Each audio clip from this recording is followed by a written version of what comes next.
Bismillahirrahmanirrahim. Assalamualaikum warahmatullahi wabarakatuh. Perkenalkan, nama saya Al-Fajri Ardi, NIM 19233012. Saya berasal dari Prodi D3 Manajemen Pajak, Fakultas Ekonomi Universitas Negeri Padang. Sebelumnya, saya mengucapkan terima kasih kepada Bapak Dovi Septiari SEMSCAK yang telah memperkenankan saya dalam pembuatan video pada minggu ke-6 mata kuliah pemeriksaan pajak dengan materi tata cara pemeriksaan pajak. Baiklah, yang pertama saya akan masuk pada materi mengenai penyampaian surat pemberitahuan pemeriksaan atau surat panggilan dalam rangka pemeriksaan kasus. Sebelum pemeriksaan dilakukan oleh pemeriksaan pajak, maka terlebih dahulu diberitahu kepada wajib pajak melalui yang pertama yaitu surat panggilan pemberitahuan pemeriksaan lapangan, yang kedua surat panggilan dalam rangka pemeriksaan kantor. Selanjutnya mengenai pertemuan dengan wajib pajak. Di dalam pertemuan dengan wajib pajak terdapat hal-hal yang perlu dijelaskan dalam pertemuan dengan wajib pajak. Terdapat 4 antara lain sebagai berikut. Yang pertama yaitu alasan dan tujuan pemeriksaan pajak. Yang kedua, hak dan kewajiban wajib pajak. Yang ketiga, hak wajib pajak mengajukan permohonan untuk membahas dengan tim quality assurance. Dan yang keempat, yang terakhir mengenai penjelasan mengenai dokumen-dokumen yang akan dipinjam untuk diperiksa. Selanjutnya, mengenai peninjauan dokumen.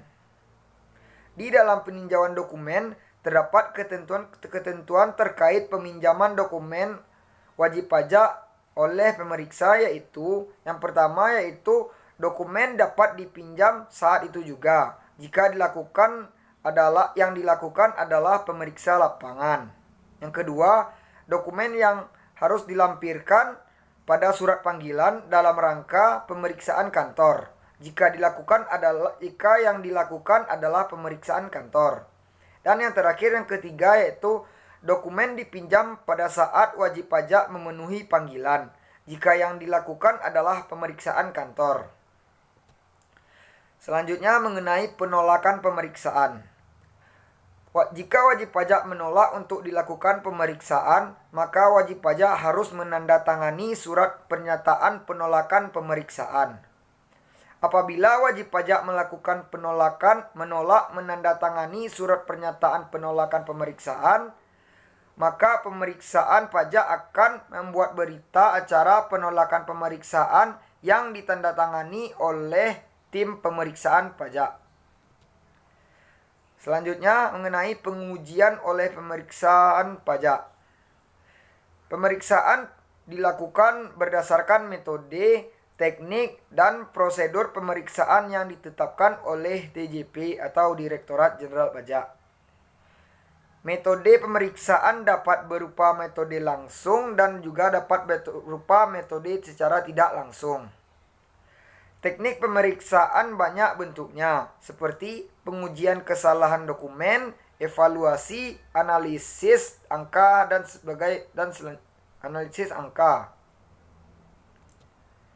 Selanjutnya, penyampaian surat pemberitahuan hasil pemeriksaan.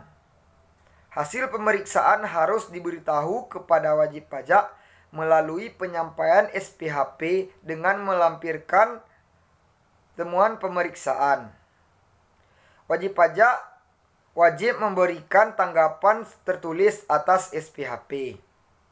Jika wajib pajak tidak menyampaikan tanggapan, maka pemeriksa akan membuat berita acara yang ditandatangani tim pemeriksa pajak.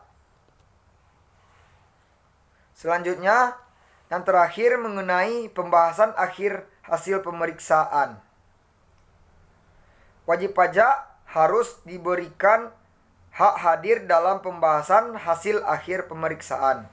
Pembahasan akhir merupakan suatu pembahasan antara wajib pajak dengan pemeriksa pajak atas temuan pemeriksaan.